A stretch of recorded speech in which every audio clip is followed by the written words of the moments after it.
సాయిరామ్. సమర్థ సద్గురు సాయినాథ్ మహారాజ్కి జై. మన సాయి భక్తులందరికీ నమస్తే అండి. అందరూ ఎలా ఉన్నారు ఫ్రెండ్స్?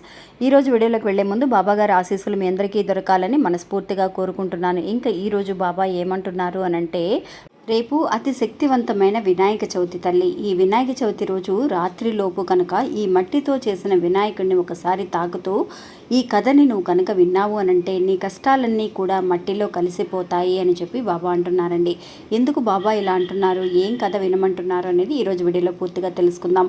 ఇంకా వీడియోలోకి వెళ్ళడానికి ముందుగా మన ఛానల్ని ఎవరైతే కనుక కొత్తగా చూస్తున్నారో వాళ్ళు ప్లీజ్ సబ్స్క్రైబ్ చేసుకోండి ఫ్రెండ్స్. మీకు వీడియో నచ్చితే కనుక ఒక చిన్న లైక్ చేసి సపోర్ట్ చేయండి, మీ ఫ్రెండ్స్ అందరికీ షేర్ చేయండి. మనకు తెలిసిన గురువుగారు ఒక ఆయన ఉన్నారండి. ఈయన పేరు సుబ్రహ్మణ్యరాజు గారు. ఈయన ఇప్పుడు ఎలాంటి సమస్యలకైనా కూడా ఉచితంగా జ్యోతిష్యం చెప్తున్నారండి. అంటే ప్రేమ, పెళ్లి, భార్యాభర్తల సమస్యలు, స్త్రీ మరియు పురుష వశీకరణ నిజంగా చేయడానికి అవకాశాలున్నాయి. అంతేకాకుండా చెడు గ్రహ ప్రయోగాలకు నివారణ చేయబడుతుంది.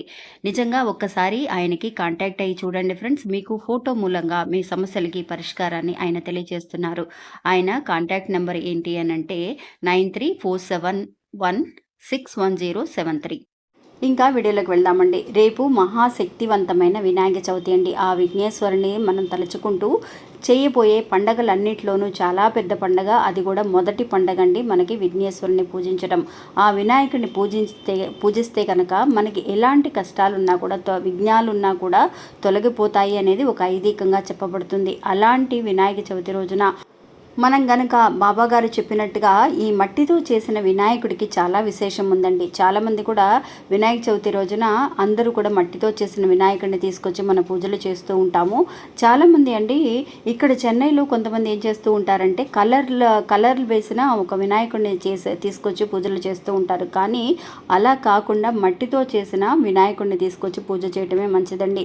ఎందువల్లంటే ఆ పార్వతీదేవి అండి, అంటే ఆ వినాయకుడికి తల్లి పార్వతీదేవి తను స్నానం చేస్తూ ఉన్నప్పుడు ఆ నలుగు పిండితో వినాయకుడిని బొమ్మలాగా చేసి ప్రాణం పోశారు అన్నది మనకు ఒక పురాణాల్లో చెప్పబడిన ఒక కథ అండి. అందువల్ల అప్పటి నుంచి కూడా మనము మట్టితో చేసిన వినాయకుడినే తీసుకొచ్చి ఆ రోజు వినాయక చవితి రోజున పూజలు చేస్తూ ఉన్నాం. అలా వినాయకుడికి ప్రాణం పోసి ఆవిడ స్నానం ఆచరించి వచ్చేంత వరకు కూడా అక్కడ కూర్చోమని చెప్పి వినాయకుడిని పురమాయిస్తారండి ఆ పార్వతీదేవి. ఇంకా పార్వతీదేవి చెబుతారండి, ఇంటికి ఎవరు వచ్చినా కూడా లోపలికి అనుమతి ఇవ్వవద్దు అని చెప్పి ఆ పార్వతీదేవి చెప్పి వెళ్ళడం అనేది జరుగుతుంది. ఇంకా శివుడు రానే వస్తాడండి. శివుడు అక్కడికి వచ్చిన తర్వాత ఈ వినాయకుడిని చూసి, ఎవరా ఇక్కడ కూర్చొని ఉన్నారు, నాయన నువ్వు అడ్డు తొలగు, నేను లోపలికి వెళ్ళాలి అని అన్నప్పుడు, ఎవరు నువ్వు అని చెప్పి ఆ మహాశివుడినే వినాయకుడు ఆపడం అనేది జరుగుతుంది. అప్పుడు నువ్వెవరు అంటే నువ్వెవరు అని చెప్పి కూడా ఇద్దరు కూడా పోట్లాడుకుంటూ ఉంటారండి. అటువంటి సమయంలో పోట్లాట అనేది పెరగటం వల్ల ఆ శివుడు తనని ఎదిరికించి మాట్లాడుతున్నాడు అని చెప్పి ఆ వినాయకుడు తలని నరకటం అనేది జరుగుతుంది. ఇంకా తల నరికేసిన తర్వాత ఆ పార్వతీదేవి పరిగెత్తుకుంటూ వచ్చి, అయ్యయ్యో నా బిడ్డ ప్రాణాలు తీసేశారే, మీరు నా బిడ్డని ఎలాగైనా సరే కాపాడండి అని చెప్పి ఆ పార్వతీదేవి ఆయన కాళ్ళ మీద పడడం అనేది జరుగుతుంది. అయ్యో పార్వతీదేవి నన్ను క్షమించండి, నాకు తెలీదు అని చెప్పేసి ఆవిడ అడిగిన తర్వాత ఆ మహాశివుడండి అప్పుడు ఏం చేస్తారు అని అంటే అక్కడ ఉన్న వాళ్ళందరినీ కూడా పురమాయించడం అనేది జరుగుతుంది. అంటే తూర్పు దిక్కుగా కనుక ఏదైతే కనుక తల అనేది తెగి పడి ఉంటుందో ఆ తలని తీసుకురమ్మని చెప్పి పురమాయించడం అనేది జరుగుతుంది. ఇంకా అంతా వెతికి చూస్తారండి, ఎక్కడా కూడా అక్కడ తల అనేది ఏమీ కనిపించదు. ఇంకా ఈ ఏనుగు తల మటుకు అటువైపు ఉత్తరం దిక్కుగా ఈ ఏనుగు తల మటుకు దొరకడం అనేది జరుగుతుంది. ఇంకా అదే తీసుకొని వస్తారనమాట. తీసుకొని వచ్చి ఎలాగైనా సరే ప్రాణాలు పోయాలి అని చెప్పేసి ఆ వినాయకుడికి ఇంకా ఈ ఏనుగు తలని ఆయనకి సమర్పించడం అనేది జరుగుతుంది. అప్పుడు ఆ వినాయకుడు అడుగుతాడనమాట ఆ శివుణ్ణి, ఇలాగా నా ఆకారాన్ని చూసి నాకే భయం వేస్తుంది, నన్ను ఎవరు పూజిస్తారు, నన్ను అసలు ఎవరైనా సరే లెక్క చేస్తారా, నాకెందుకు ఇలాంటి ఆకారాన్ని నాకు ప్రసాదించారు శివ అని చెప్పి ఆయన తండ్రి అయిన మహాశివుణ్ణి అడుగుతాడండి వినాయకుడు. అడిగినప్పుడు ఆయనకి ఏమనిపిస్తుంది అని అంటే అప్పుడు ఇచ్చిన వరమేనండి.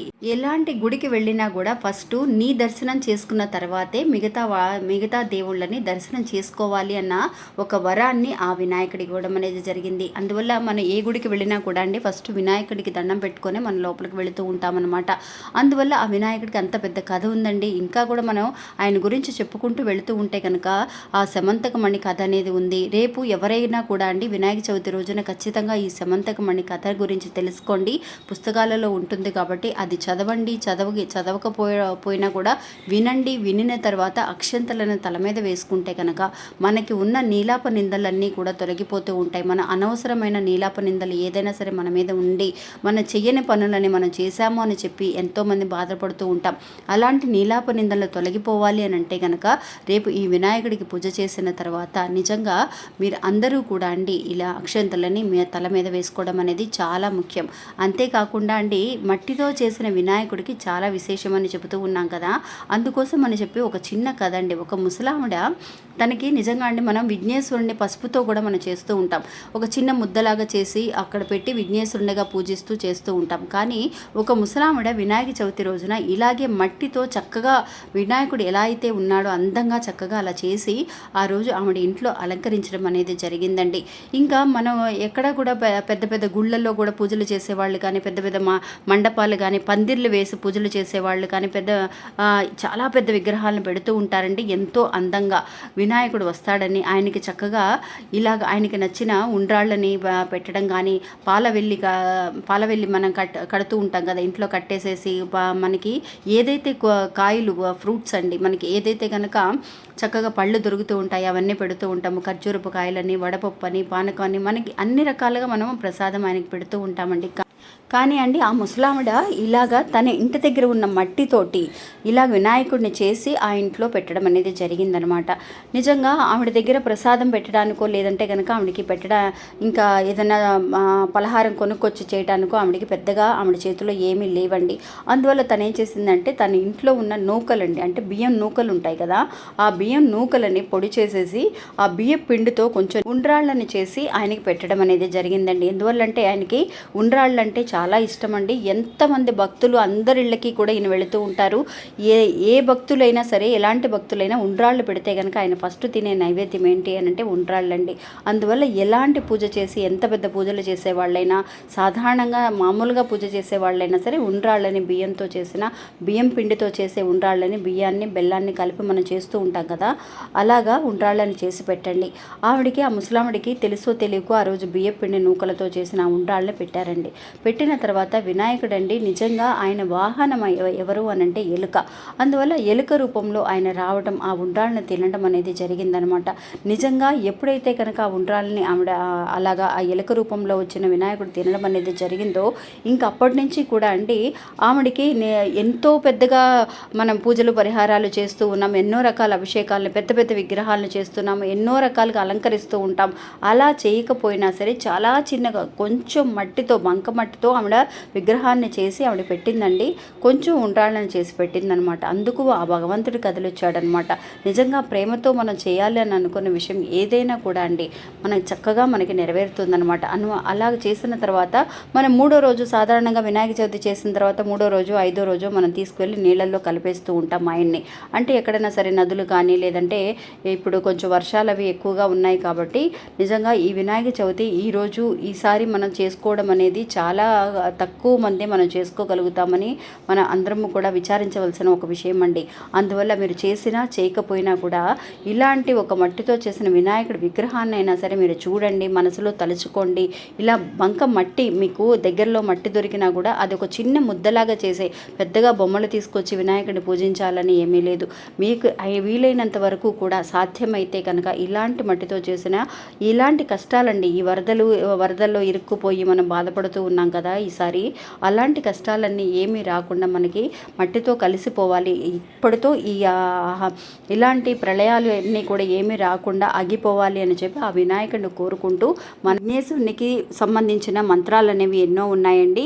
అలాంటి మంత్రాలని కానీ లేదంటే కథలను కానీ వినండి. మీరు పూజలు చేయడానికి కుదరని వాళ్ళు వరదల్లో చిక్కుకుపోయి కష్టపడుతూ బాధపడుతూ ఉన్న వాళ్ళు పూజ చేయకపోయినా సరే మీకు తెలిసిన మంత్రాలని అటువంటి సమయంలో రేపంతా కూడా చక్కగా మంత్రాలనైనా సరే పఠించండి. ఆలోచించండి, 108 సార్లు అనుకుంటూ ఉండండి. మీ కష్టాలన్నీ కూడా ఇంకెప్పుడు కూడా మీ జోలికి రాకుండా, ఈ కష్టాలు ఇలాగే మట్టితో కలిసిపోయి వెళ్ళిపోతాయి అని చెప్పి బాబా మనకి తెలియజేస్తున్నారండి. ఇంకా ఇది ఫ్రెండ్స్ ఈరోజు మన వీడియో. ఈ వీడియో కూడా మీ అందరికీ ఎంతో ఉపయోగపడుతుంది, ఒక నమ్మకాన్ని, ధైర్యాన్ని ఇస్తుంది అని అనుకుంటున్నానండి. నచ్చితే కనుక ఒక చిన్న లైక్ చేసి సపోర్ట్ చేయండి, మీ ఫ్రెండ్స్ అందరికీ కూడా షేర్ చేయండి. అంతేకాకుండా అండి, చాలామంది కూడా సబ్స్క్రైబ్ చేసుకోవడం లేదు. మీరు మర్చిపోయి ఉంటే కనుక ఒకసారి మీరు సబ్స్క్రైబ్ చేసుకున్నామా అని చెక్ చేసుకోండి. మీకు నోటిఫికేషన్స్ అన్నీ కూడా, ఒక వీడియో కూడా మిస్ అవ్వకుండా అన్నీ వస్తూ ఉంటాయండి. ఇంకా మళ్ళీ ఇంకో వీడియోలో మళ్ళీ కలుస్తాను. అంతవరకు సెలవు, నమస్తే.